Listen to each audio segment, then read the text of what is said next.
Otep, cher Kamit, je vais parler avec vous dans cette vidéo du pourquoi est-ce que les attaques spirituelles s'intensifient quand il y a le bonheur qui arrive. Vous verrez des personnes qui vont vous dire que chaque fois qu'elles sont sur le point de faire une bonne réalisation ou d'avoir quelque chose d'intéressant qui va transformer leur vie, il y a des couches de nuit qui s'emmènent, il y a des repas de nuit qui s'emmènent, il y a le mauvais œil qui s'invite. Alors, pourquoi les choses se passent de cette façon? Vous savez, autour de vous, il y a vos ancêtres, qu'on peut en dire les êtres de lumière, et il y a aussi les êtres ténébreux, dont des démons de famille, parce quand on parle de famille, on est toujours concentré sur les ancêtres, ceux qui sont dans la lumière, mais il faut comprendre qu'il y a également les démons de famille, ceux qui sont dans les ténèbres. Et ces êtres-là sont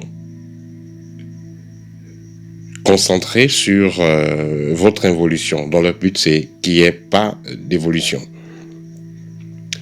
Et ils feront donc tout pour que vous ne puissiez pas vous épanouir, afin que vous soyez toujours sur dominance. Dominance de qui? Dominance de ceux qui travaillent avec ces esprits négatifs-là. Donc vous avez une famille, il y a, on peut dire, le chef de la famille par exemple, il travaille avec des esprits négatifs et il contrôle donc les membres de la famille. Et son but c'est que les gens ne puissent pas évoluer. Pourquoi? Parce qu'il veut que les gens soient soumis à lui, il veut toujours être sur le contrôle. Il contrôle les énergies de tous les membres de la famille, il absorbe ces énergies-là, il contrôle les étoiles, et c'est lui seul qui doit évoluer, c'est lui seul qui doit être bien. Il y a des familles comme ça. Et ces personnes vont donc utiliser ces esprits négatifs de famille. Alors, quand il y a le bonheur qui vient déjà dans votre vie, ces esprits-là vont agir pour empêcher ce bonheur-là, pour noircir votre aura. C'est pourquoi vous aurez donc ce type d'attaque quand le bonheur arrive. Donc, si jamais vous avez des attaques qui parviennent, ne laissez jamais une journée passer sans faire des purifications, sans faire des rituels dans le but de dégager votre aura et d'activer le bonheur ou alors d'attirer le bonheur. Vous savez, moi je dis toujours, chacun est responsable de sa sécurité spirituelle. Chacun est responsable dans le sens où il doit préserver son rayonnement. Donc n'attendez pas toujours qu'une personne spéciale vienne travailler sur vous. Quand vous êtes face à un cas, vous ne savez pas ce que vous pouvez faire. Allumer une bougie et parler. Verser de l'eau à terre et parler. Faites un rituel qui vous vient dans la tête, qui vous vient dans le cœur. Donc, vous méditez légèrement sur la situation que vous traversez et vous demandez à l'univers, à vos ancêtres, qu'est-ce que je peux faire comme rituel?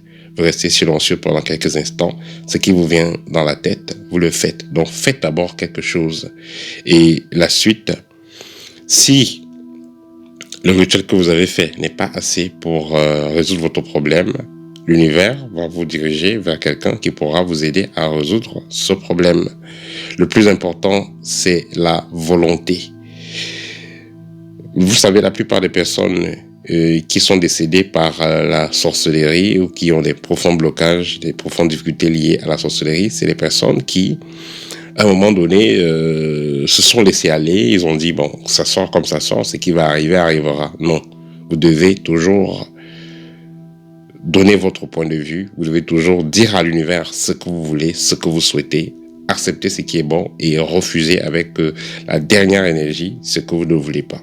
Parce que dans tous les cas, c'est vous qui décidez finalement de ce qui doit se passer.